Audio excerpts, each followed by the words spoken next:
Hola, Dios les bendiga a todos, sean bienvenidos a nuestro programa Ministerios de Fe. Quien les habla es el pastor Marcelo Parrelia y hoy estamos con una invitada especial desde Cuba. Estoy hablando de la pastora Dailín Bonachea y ella nos va a traer una palabra abençoada, una palabra bendecida para todos nosotros. Amén. Sea bienvenida, pastora, ¿cómo está usted? Amén. Dios les bendiga a todos los hermanos del canal y los saludamos desde Cuba y deseamos que tengan un día bendecido y próspero. Gracias, pastora. Cuéntame cómo era su vida antes de conocer a Jesús. Bueno, pues mi vida antes de conocer a Jesús era una vida como la mayoría de las personas, una vida un tanto desordenada, un tanto complicada, conflictiva. Yo era una persona violenta, una persona que no tenía muchos estatus morales de ningún tipo, y vivía así como todas las personas que están sin Cristo, que no tienen orden en su vida, ni en su casa, ni en su familia, ni en su matrimonio, ni en nada. Y eso me costó mucho, y una insatisfacción grande tenía yo en mi vida, pero no me daba cuenta qué estaba causando esa cosa que yo sentía, que no me sentía satisfecha con nada de lo que hacía, con ninguna circunstancia ni favorable ni desfavorable que se me presentaba. Yo me sentía contenta ni me sentía satisfecha. Y así en ese desorden fue que conocí al Señor. ¿Cómo fue que le predicaron la palabra? ¿Cómo escuchó la palabra usted? A ver, yo empecé a leer las Escrituras mucho antes de que me predicaran la palabra. Y ¿qué pasó? Que un día que me crió a mí desde pequeña, con la familia se enfermó. Y dijo que tenía 3 meses de vida. Empezamos a ir a curanderos, santeros y todo ese tipo de cosas. Y dimos con un santero que dijo, no, ella tiene una cosa mala en el estómago, ella no va a vivir, ella siéntala ahí en una sillita para que sus últimos días los pase tranquilo. Entonces, en ese proceso tan doloroso que estábamos viviendo con ella en su enfermedad, porque la enfermedad surge producto de una culebrilla que le sale en la parte abdominal y le afectó el sistema digestivo. Llegó a la casa una hermana que yo no conocía, era una vecina una persona cercana a nuestra casa que había conocido al Señor y ya Dios la estaba usando en sanidad de milagro. La hermana se llama Castita, es mi madre espiritual, es una anciana que está viva todavía y quizás en algún momento pudiéramos hablar con ella también. Ella llegó aquí a casa, enviada por el Señor, oró por mi tía, y mi tía, aparte de esa enfermedad que le había producido la culebrilla aquella que nunca se le sanaba, tenía también otras enfermedades. Y yo le doy gracias al Señor porque saliendo de esa persona de mi casa, de haber predicado la palabra a todos nosotros, ya en la puerta yo creo que el primer milagro aconteció. Y mi tía empezó a mejorar y a mejorar y a recibir a esa mujer, a comprometerse con Cristo, pero yo no quería compromiso con el Señor, porque yo en mi niñez había tenido una experiencia muy dolorosa para un niño. Aquí en Cuba, cuando la revolución hubo, las personas religiosas, como les dicen ellos, pues eran mal vistas. Y yo de niña iba a la iglesia católica. Entonces, cuando en la escuela fueron a repartir las pañoletas para que los niños se iniciaran como pioneros, que es un proceso que hay aquí en este país, pues a mí no me dieron la pañoleta porque yo era religiosa. Y entonces yo hacía la diferencia, marcaba la diferencia con los demás niños. Los otros niños hacían bullying conmigo y demás por causa de eso. Y así estuve hasta 3er grado. En ese tiempo nunca yo, por causa de no tener la pañoleta, dejé de ir al catecismo y esas cosas que usted sabe que la Iglesia Católica hace, pero sí me fue muy doloroso. Al 3er grado ya me dieron la pañoleta, después fui creciendo, dejé de ir al catecismo, me aparté de la iglesia, nunca más fui, y ese trauma de mi niñez pues me hacía rechazar todo lo que tuviera que ver con Dios. Aunque ya yo estaba leyendo la Biblia, hasta que un día Dios propició el encuentro y el Espíritu Santo me tocó profundamente. La otra cosa que hizo mucha fuerza en mi vida fue la palabra. Yo cuando llegué al Proverbio de Salomón y al libro de Eclesiastés y me puse a estudiar esos libros, yo decía, ciertamente este libro no es un libro común, no es un libro normal, porque estas cosas que dicen aquí, ¿cómo es que un libro que hace tanto tiempo que fue escrito tiene tantas verdades y tantas realidades que son tan aplicables a estos tiempos en que estamos viviendo? Y eso tocó mi vida de una manera muy profunda hasta el día de hoy. Para mí la palabra tiene un significado muy reverencial, muy especial, porque yo sé que cuando yo abro la Biblia, Dios habla a mi vida, y aunque a veces no entiendo de pronto lo que me está diciendo, siempre al final el Espíritu Santo trata conmigo y me hace ver las verdades espirituales. Entonces así empecé a caminar yo con el Señor y le agradezco profundamente a esa hermana amada que me ayudó mucho, que cuando yo no quería, en realidad no quería acercarme a Dios, aunque fui tocada, aunque entendí, no quería, hice mucha resistencia y ella tocaba mi puerta y me decía, ay, vine a buscarte para que vayas conmigo a la iglesia. Y yo le decía, ay, no, pero yo no voy a ir. Y entonces ella me decía, ay, pero mira, ya todos los hermanos se fueron y ahora yo me tengo que ir sola. Y me hacía así de esa manera y me daba pena con ella, entonces me iba y así. En la casa de Dios fue donde yo fui recibiendo ese toque que afirmó mi vida y afirmó mi paz en el Señor.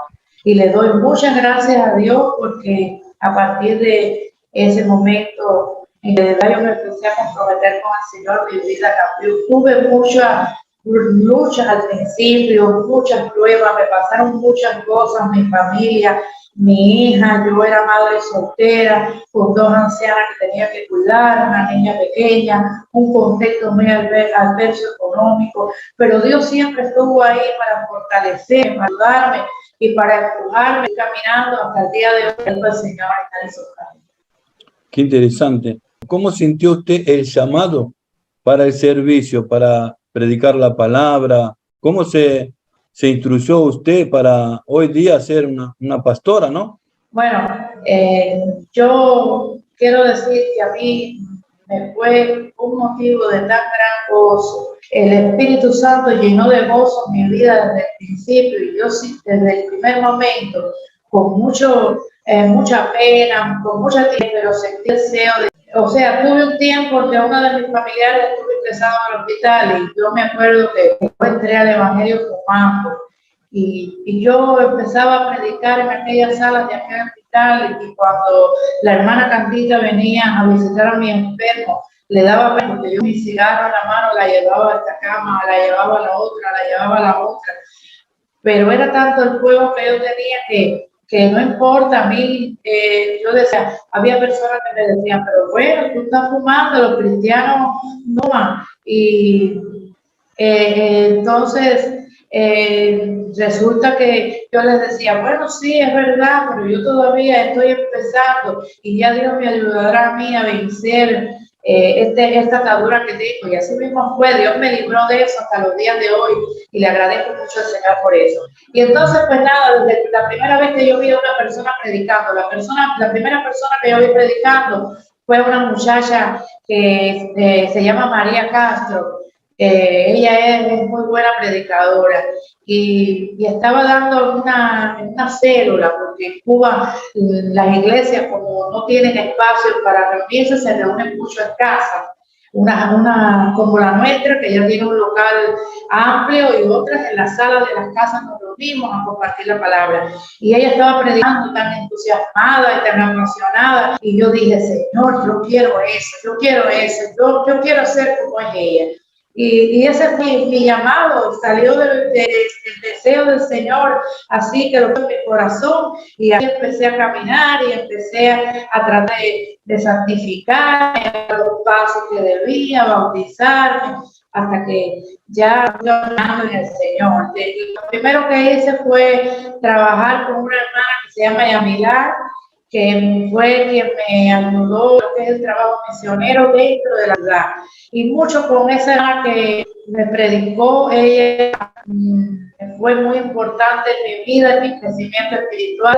Ella me condujo en lo que es el ayuno, la vigilia, lo que es el ministerio de liberación, la sanidad, esa dimensión espiritual de la fe que no es común muchas veces en el mundo evangélico, pero que ella estaba llena de todo eso sobrenatural, y eso me lo ministró a mí, y así fuimos aprendiendo. En aquel tiempo había un avivamiento en Cuba y era necesario aprender en el tiempo. No podías tú detenerte, ni había escuelas, ni institutos bíblicos. Todo eso vino después, pero en el momento lo que había era que salir a la calle, hacer visitas, orar por los enfermos y cosas, y eso era lo que hacíamos en realidad.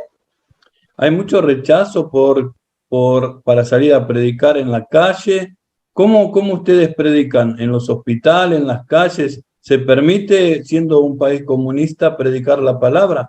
Bueno, en la época que yo me convertí había muchas restricciones y constantemente cerraban las iglesias, y había que cerrar una iglesia y en una casa. Iglesia, yo me refiero a iglesias en las casas, como la época del libro de los Hechos. En Cuba es un reflejo del libro de los Hechos en muchos aspectos.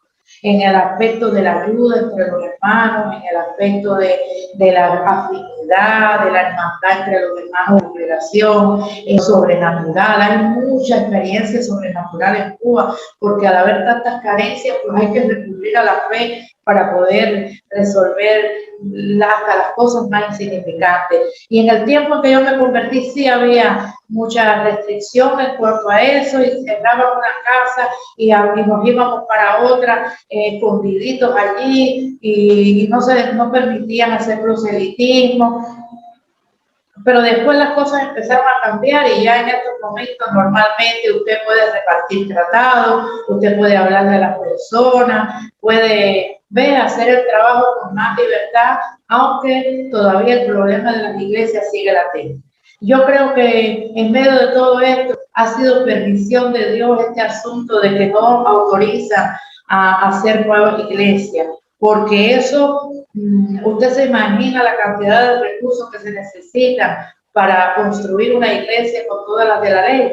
Entonces, pues nosotros aquí, una casa que tenga una sala grande, pues ahí mismo es como una carpa de los israelitas en el Antiguo Testamento. Ahí mismo ponemos un púlpito de cualquier cosa que aparece, y si no aparece, esta iglesia que nosotros estamos plantando, cuando nació, nos sentábamos en cajas de Biblia, cajas de Nuevo Testamento, que en ese tiempo llegaron para repartir, y ahí nos sentábamos en tabla. Los bancos de nosotros no tienen buena calidad, pero si nos podemos sentar en ellos, le damos gloria a Dios, y si no alcanzan, le damos gloria a Dios también, y lo importante es que la palabra de Dios sea predicada.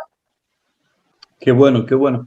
Dios está obrando en todos los países. Hace poco tiempo estuve haciendo una entrevista al pastor Jacinto, de su esposo. ¿Cómo se conocieron?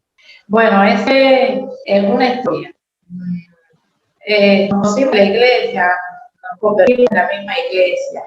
La primera vez que yo fui a una cena, mi esposo estaba predicando. Él había sido alcohólico, estaba muy marcado por el alcoholismo. Cuando llegó a la iglesia iba con chanclet de baño y una camisa de khaki de trabajo, porque el cuerpo tiene todo lo vende, no tiene recursos, y aunque él nunca dejó su trabajo, pues el dinero lo gastaba todo en eso. Y muy emocionado, él cogió la Biblia y decía: hermano, eso no se me olvida de nunca. En cada botella de ron, hermano, hay un demonio. Hermano, aléjese de eso, que yo sufrí mucho y me ha costado mucho poder dejar eso. Mi vida se convirtió en un infierno, y mira el accidente que tuve en una mano, que él se hirió por causa de un estado de embriaguez fuerte que tenía. Y yo llegué recién llegada, yo no sabía nada. Y yo decía: pero este hombre está loco, que está diciendo que hay un demonio en cada botella de ron. Eso no es verdad. Ese fue mi encuentro con mi esposa. Ya después empezamos a conocernos en la iglesia y a hacer equipo de trabajo. Nunca en ningún momento, bueno, él dice que él sí me vio y eso, ¿no? Pero yo en realidad nunca, cuando yo me convertí, yo lo que quería era servir al Señor, a mí nada más me interesaba. Y empezamos a trabajar en campos misioneros. Mi esposo es una persona que ha abierto muchas misiones y yo pues abrí también algunas y colaboré con él y él conmigo.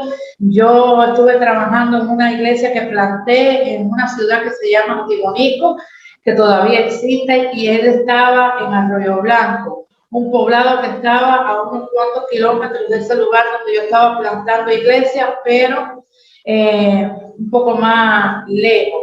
Y entonces, pues como él era hombre y tenía muchas mujeres, a veces me invitaba y yo iba a ayudarlo a la consejería, y así él venía donde yo estaba plantando la misión acá y me ayudaba a mí también, predicaba, conversaba con los hombres y hacíamos equipo de trabajo. El Señor nos estaba preparando para el futuro sin nosotros darnos cuenta, y quizás en ese momento el Señor hubiera dicho: yo los tengo a ustedes para que se casen y hagan una familia. Nosotros hubiéramos aceptado eso de ninguna manera, porque tuvo el Señor que trabajar fuertemente en mi carácter y en el de él para poder después unir de verdad.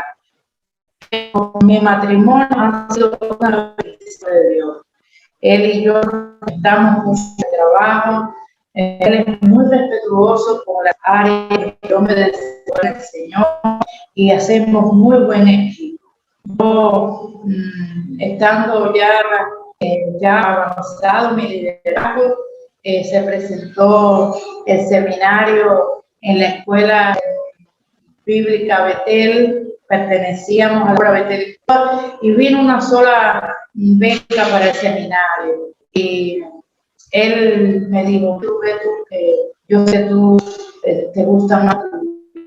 De esa manera él me cedió su lugar. Después de su seminario, pero en ese momento me fui para Cárdenas con Alberto y Niurka, su primera esposa, que ya falleció, y nosotros tres estudiamos juntos el seminario teológico en Cárdenas, bajo la cobertura de la obra Betel, en la que nacimos, crecimos y estuvimos hasta que Dios quiso. Amén. Pastora, ¿qué le diría a usted a la gente que la está escuchando ahora en todas partes del mundo? Dice la palabra del Señor que de tal manera amó Dios al mundo, que dio a su Hijo unigénito, para que todo aquel que en él crea no se pierda, mas tenga vida eterna. Entonces Jesús está con su corazón abierto y dispuesto para ti, como mismo lo abrió para mi vida. Y el Señor tiene palabra de aliento, tiene consuelo, tiene todo lo que tu alma necesita para vivir una vida plena, para llenar ese espacio que tú necesitas y que estás añorando que sea lleno. Solamente el mensaje de Jesús, solamente su palabra, solamente el amor que desprende el Señor para todas las vidas que se acercan a Él puede llenar ese espacio, puede ayudarte, puede ministrarte y puede ayudarte a alcanzar plenitud de vida. No le temas al Evangelio, no le temas a la vida, porque con Cristo somos más que vencedores. Él es nuestro ayudador, Él envió al Espíritu Santo, que es nuestro consolador y es nuestro pronto auxilio en medio de las tribulaciones. Él está allí para ti en todo momento, para ayudarte, para animarte, para alentarte y para, aunque tú no lo creas, poner su mano milagrosa en la solución de tus problemas. Si estás enfermo, ven a Jesús. Si te sientes triste, ven a Jesús. Si tu vida está en soledad porque has perdido tu pareja, has perdido tu relación, pues ven a Jesús. Porque no hay mayor amor que el de Cristo, ni hay mayor consuelo que el de Cristo. Si tú estás pasando por situaciones conflictivas en familia, si tus hijos están caminando de una manera que están desperdiciando su juventud. Ven a Jesús y refúgiate en Él. Tú verás cómo cada cosa, cada paso que tú des va a ser bendecido. Nunca te vas a sentir solo, y aunque las pruebas vengan a tu vida, siempre la paz del Señor va a estar contigo. Hermano, que Dios te bendiga grandemente en este día y que la gracia de Dios esté contigo. Gracias, pastora, por sus palabras. Gracias por esta entrevista. Que Dios le bendiga ricamente. Usted ha enriquecido este programa con su testimonio, y Dios está obrando a través del mundo, a través de los testimonios. Estamos levantando testimonios de las cosas que hace Dios en los corazones, cómo transforma vidas. Dios es real, Dios es un espíritu de amor. Ese espíritu de amor fluye en los corazones. Ese espíritu de amor pasa de vida a vida, porque lo vamos compartiendo con nuestras oraciones. Querido amigo que nos estás escuchando, quiero pedirte que te dejes usar por Dios y que compartas en tus redes sociales con amigos, que compartas a otras personas que necesitan escuchar que Dios es real. Que Dios te bendiga ricamente. Te saluda tu amigo, el pastor y apóstol Marcelo Parrelia, desde aquí, de mis oficinas en Río de Janeiro. Paz de Jesús.